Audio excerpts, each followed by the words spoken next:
You're listening to Leaf Filter Radio, and the guru of gutter protection himself, Chris Coonahan, is here to take your most pressing leaf-related questions. Hey, everybody, Chris here. I understand we have Ron on the line. Ron, where are you calling from? Uh-oh. Ron, are you calling from a ladder? Well, I was. I wanted to ask Chris what I need to do to get my gutters ready to have Leaf Filter installed. Oh, Ron, you don't have to do anything. A Leaf Filter Trusted Pro will come out and clean out your gutters, realign and seal your gutters, and install Leaf Filter, America's #1 gutter protection system. So I didn't need to get on this ladder? Ron, Leaf Filter Trusted Pros are in your neighborhood and ready to help. Just visit leaffilter.com/day to schedule your free gutter inspection and get up to 30% off. Thank goodness. What was that site? That's leaffilter.com/day for your free gutter inspection today. See representative for warranty details. Promotion is 20% off plus a 10% senior or military discount. One discount per household. This is LBC with Ben Kentish. Call 0345 6060 973. Text 84850. Alexa, send a comment to LBC. 12:34 the time. Back to your calls on headphone dodging and what should happen to these Muppets in a couple of minutes, though. Let's just talk first about the story that leads quite a few of tomorrow's newspaper front pages, or today's newspaper front pages, I should say. The growing pressure on Peter Mandelson, former Labour cabinet minister, now Britain's ambassador to the United States, after new revelations about his relationship, his close relationship with Jeffrey Epstein. Of course, the notorious prolific paedophile sex offender who took his own life in prison a couple of years ago. Simon Marks joins us, LBC's Washington correspondent.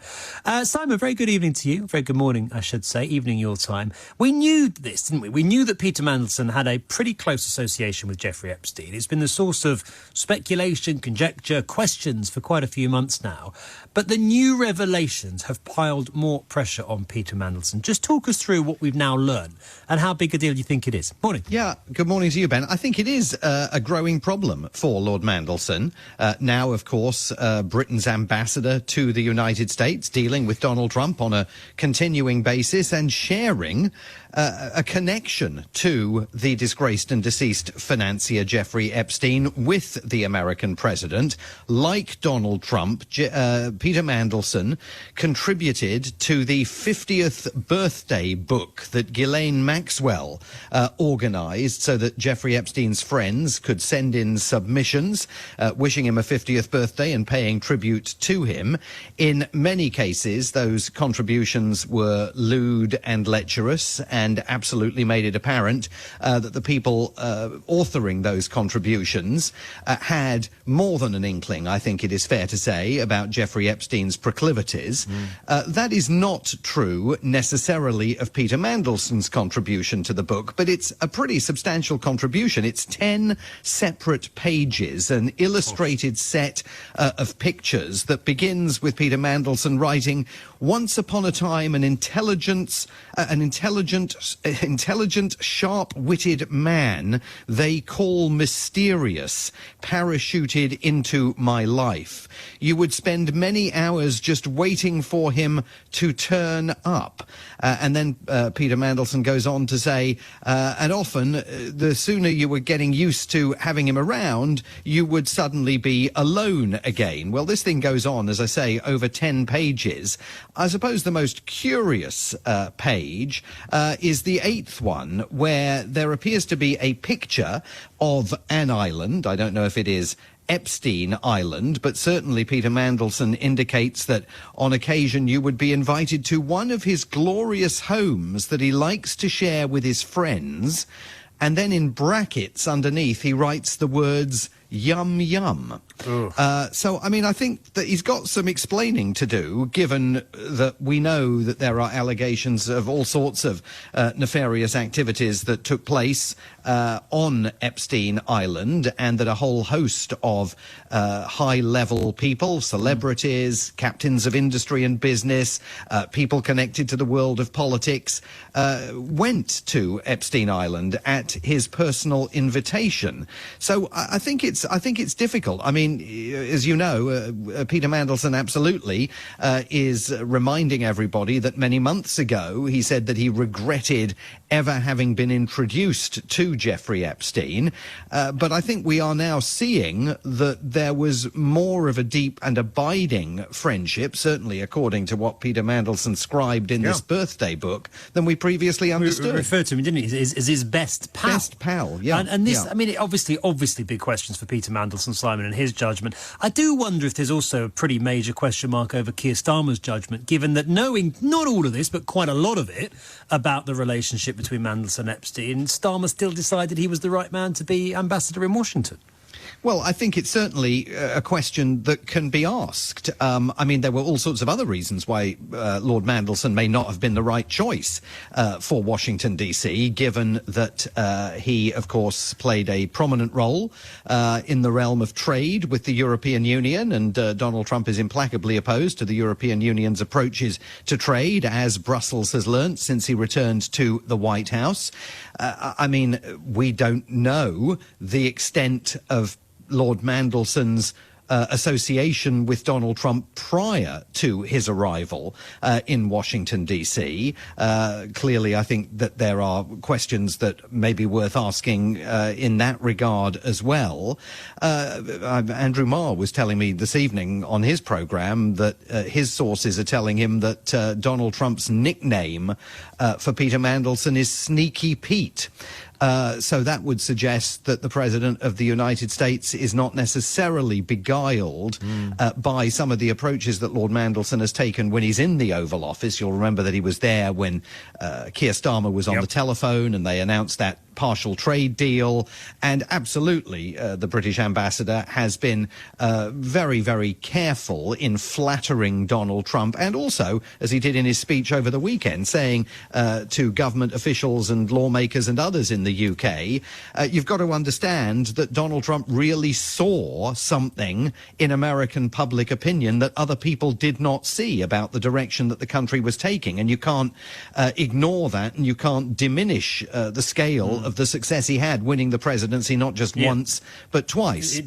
I think there are questions there. Yeah, this is a man that Mandelson previously described as a danger to the world, of course. Simon, a couple of other big matters to get your thoughts on, if we could. Firstly, the Israeli strike on Hamas leaders in Doha, Qatar today. Lots of suggestions that Donald Trump, who was informed prior to that strike, far from happy about it. Yes, and far from happy about it, Ben, because of the manner in which he appears to have been informed. Take a listen to this very carefully worded statement that was uttered in the White House briefing room by White House Press Secretary Caroline Leavitt. The Trump administration was notified by the United States military that Israel was attacking Hamas. The president directed his special envoy Witkoff to immediately call the Qataris. And after the attack, he spoke to Prime Minister Netanyahu. So the Trump administration was not notified by the Israeli government directly or by Benjamin Netanyahu that the Israeli Prime Minister was authorizing an airstrike on America's most important prominent ally in the region outside Israel. And then it seems that there was panic behind the scenes, with Steve Witkoff, the president's special envoy, told to get in touch with the Qataris and tell them that the attack was about to unfold. Indeed, it seems pretty clear that there was military-to-military notification that the attack was beginning. So it really was a rapid move by the White House to try and warn the Qataris about what was by then incoming in Doha. I think this is a massive problem for the Trump administration. The president says that he covets a ceasefire finally being negotiated between Hamas and Israel. But the Israelis today literally blew those negotiations up in Doha. The Qataris are furious, the Jordanians are furious, the Saudis are furious. And in Doha, the Qatari authorities would be perfectly reasonable if they now sought security guarantees before agreeing to broker any more of these conversations. They'll want a cast iron pledge from Israel that there is going to be no repeat of this, no effort to assassinate Hamas officials that were meeting to discuss their response to another round of back and forth about the possible text for a ceasefire. And the Israelis have said that this operation was months in the making. So this is very, very problematic. problematic for Donald Trump, very problematic for the State Department, and difficulties in an allied relationship that, remember, hosts 10,000 American troops at the Al Udeid Air Base in Qatar. So it's a big problem. Talking of a big problem, Simon, one of the things that I'll get your reaction to, reports tonight, and they are only reports at this point in time, but they've come from the Ukrainian government, that Russian drones have entered Polish airspace. There are suggestions as well that Polish and other NATO fighter jets have been scrambled in response to that. Details very, very thin on the ground at this point in time, but clearly something that all NATO countries, including the US and the Trump administration, will be paying very, very close attention to, I'd imagine. I think that's absolutely right. Poland, of course, a key NATO ally of the United States, a pillar of NATO, and a country into which NATO forces have sort of expanded, nestled up along the border with Russia. We're told that Ukraine's Air Force placed its air defences on the highest state of readiness after Ukraine issued that warning that Russian drones were heading west and threatening the city of Zamość in Poland.